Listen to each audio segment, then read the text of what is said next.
J'espère que vous allez bien, on se retrouve pour le brief du jeudi 25 janvier, il est 8h45. Aujourd'hui donc on va parler du mini trade que j'ai pris hier sur BTC, j'ai pas voulu faire le gourmand.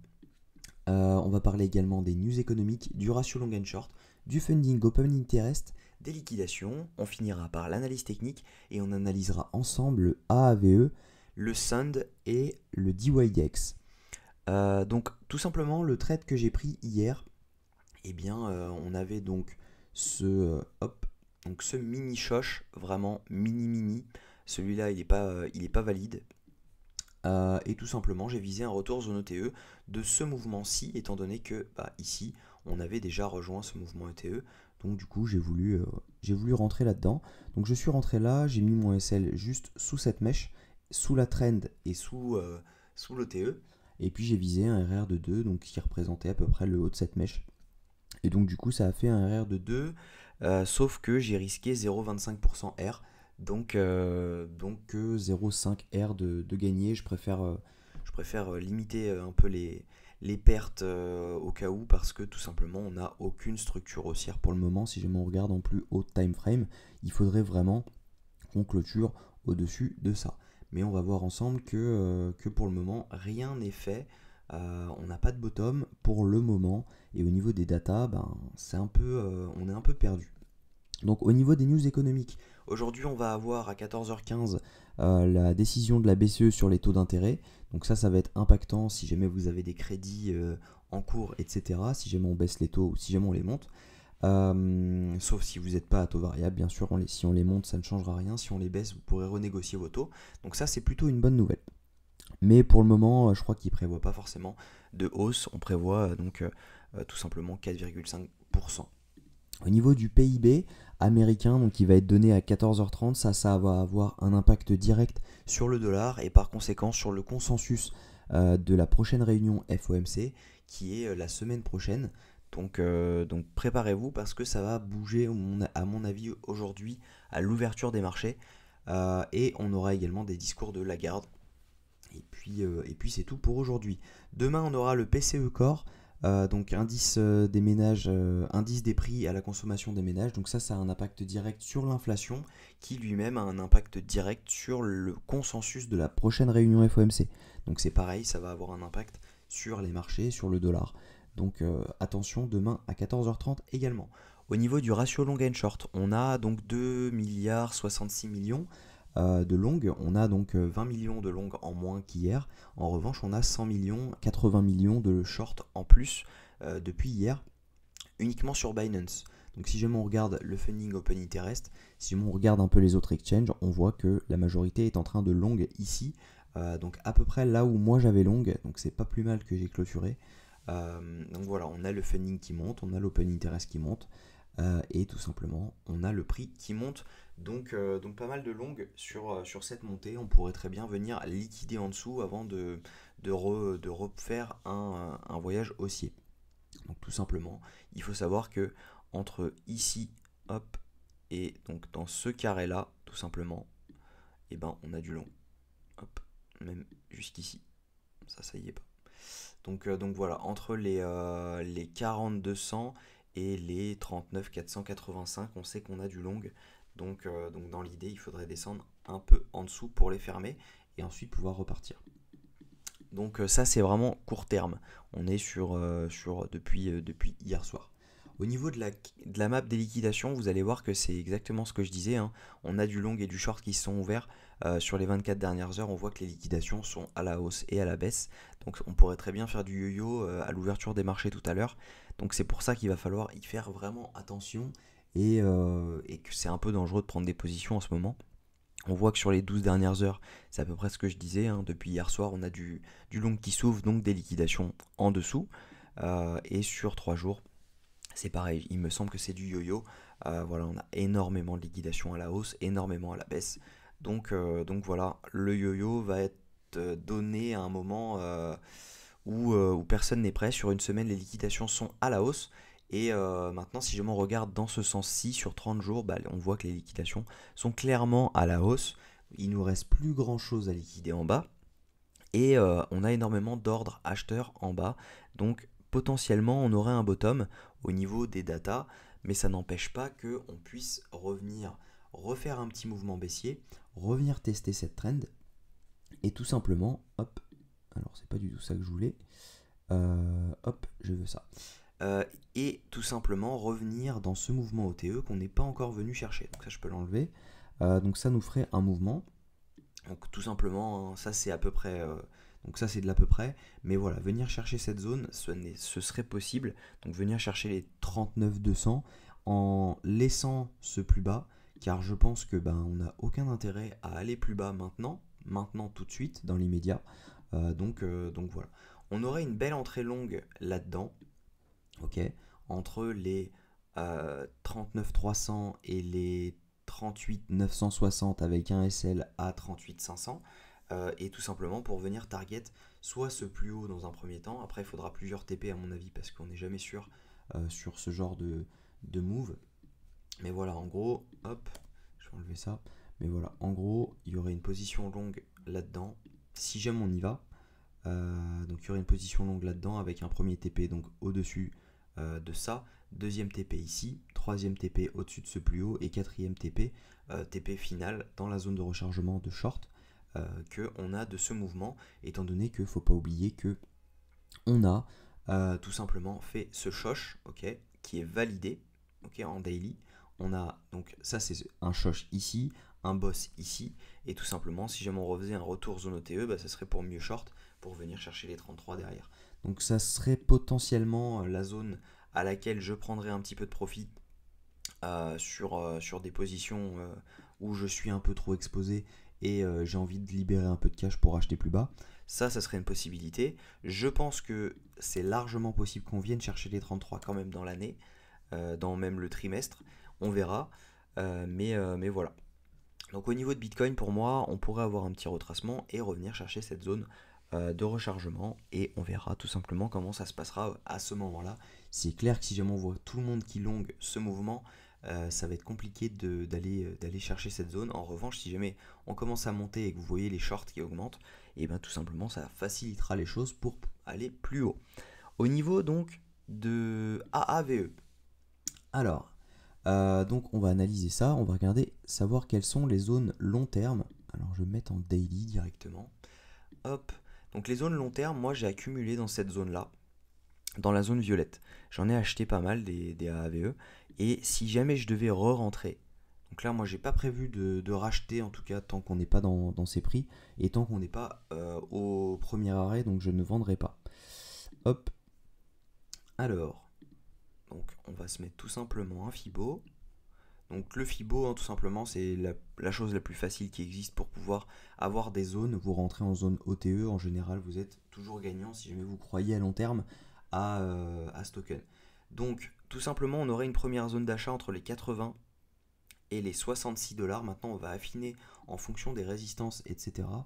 Hop, si jamais on avait un petit canal, là, il me semble qu'on a un canal.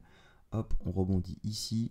Ici, on s'en sert, ensuite on le réintègre, tac, tac, tac, on le réintègre. Ici, pareil, on rebond, on vient juste mécher. Ça, ce n'est pas utile. Donc là, pareil, on s'en sert en résistance. Donc on aurait un canal ici. Donc première zone de résistance, on aurait dans les 71 $, une zone d'achat potentielle. Si jamais on y va, ce serait une bonne zone d'achat. Si jamais vous croyez au projet, bien sûr. Je ne dis pas qu'il faut investir sur ce projet par cette charte. C'est si jamais vous croyez au projet. Deuxième résistance, on en a une ici. Hop, on voit, hein, tout simplement, on a rebondi ici. Là, on résiste dessus. On a rebondi ici. Ok, là c'est pareil, on arrive, hop, là c'est pareil. C'est de l'à peu près, hein, on n'est pas sur des entrées snipe, de toute façon c'est du spot, on n'a pas besoin de le snipe. Donc en fait, tout simplement, si jamais on veut rentrer sur AAVE, on aurait des entrées entre les 82 et les 71 $, ce qui ferait la zone OTE de ce mouvement, ok. Étant donné que là, on a clairement eu notre choche, hein, on est vraiment haussier. En faisant le break de ce plus haut, on est tout simplement revenu haussier. On n'est jamais revenu dans la zone OTE du mouvement. Donc tout simplement, c'est une zone à acheter. Donc, entre les 82 et les 71 $, ce serait une bonne zone d'accumulation pour une première zone de profit à 248 $ qui représente le premier arrêt.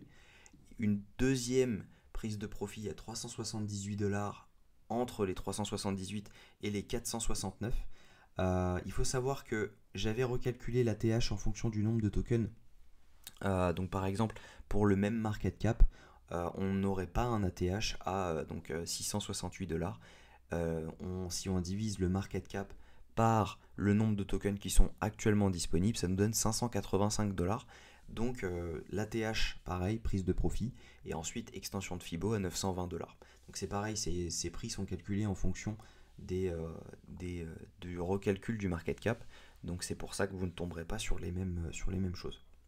Au niveau du sand, donc hop, pareil, on a des bonnes zones d'accumulation. En revanche, moi je ne vais pas en accumuler étant donné que pour moi c'est un projet mort ou presque. Donc ce sera juste un rebond technique pour moi parce que même si jamais on revenait chercher le premier arrêt, pour moi les gens sont passés à autre chose.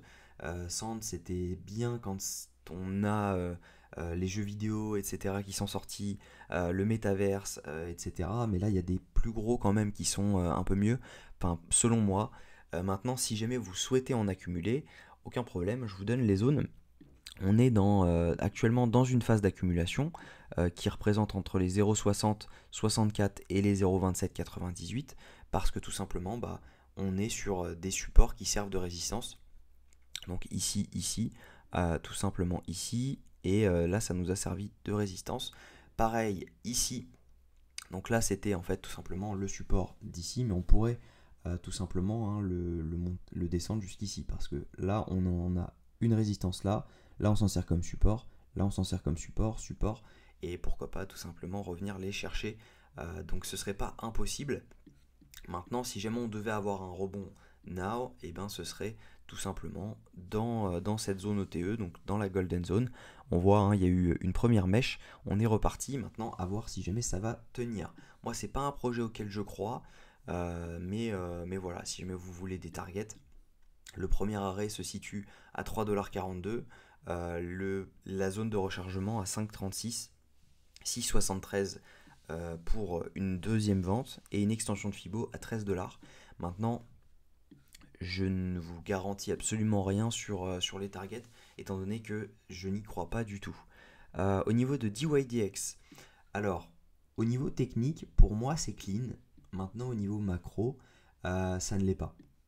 Je vais m'expliquer pourquoi. Tout simplement, on a une zone d'accumulation actuellement.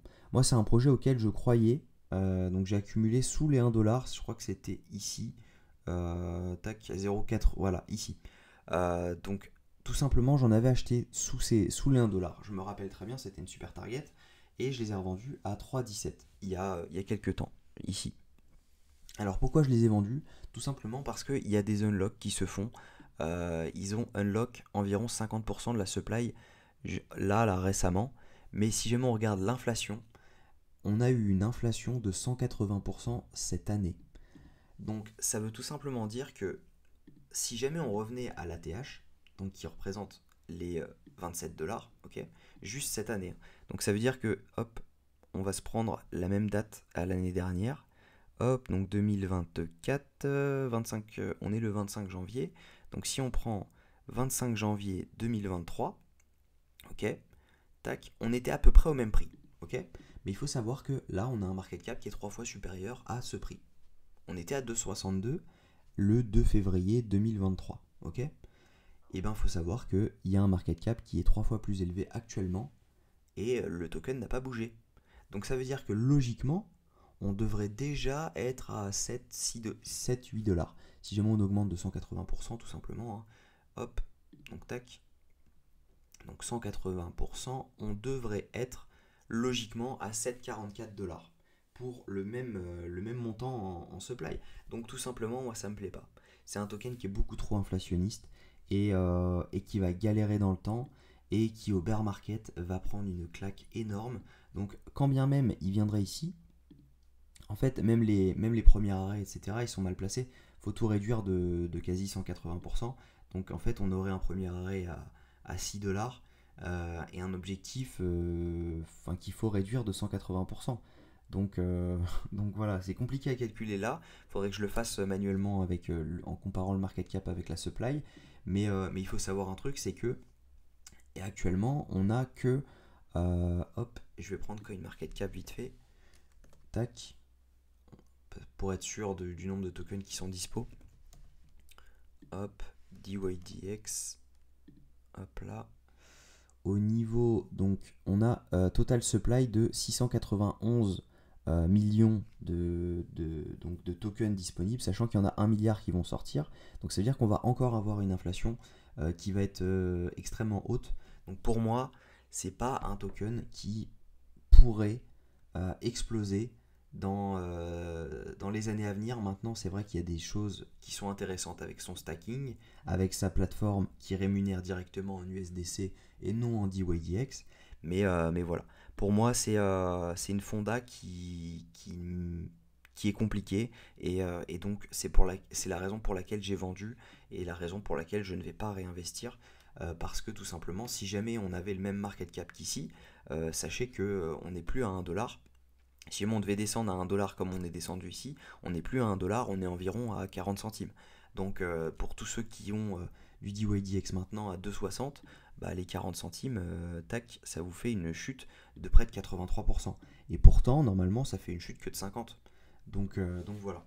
Voilà mon avis sur ces tokens. AAVE, très bon projet. Sand, je ne suis pas en adéquation avec la fonda, étant donné qu'on a beaucoup trop de projets gaming qui pour moi sont supérieurs à Sand. DYDX pour moi c'est un super projet, c'est une super plateforme, on a un super stacking, mais fondamentalement au niveau de l'unlock des tokens et de l'inflation, pour moi ils sont pas encore bons et voilà, c'est un peu problématique. Donc voilà, j'espère que cette vidéo vous a plu. Si c'est le cas, je vous invite à liker, commenter et vous abonner. On est 349 sur la chaîne, ça fait très plaisir. N'hésitez pas à nous suivre, à nous rejoindre sur Discord, c'est 100% gratuit. Je répondrai à toutes vos questions. Si vous voulez que j'analyse des tokens pour vous, je le ferai avec grand plaisir. N'hésitez pas à le mettre en commentaire. Je vous souhaite une bonne journée, prenez soin de vous. On se retrouve demain à la même heure.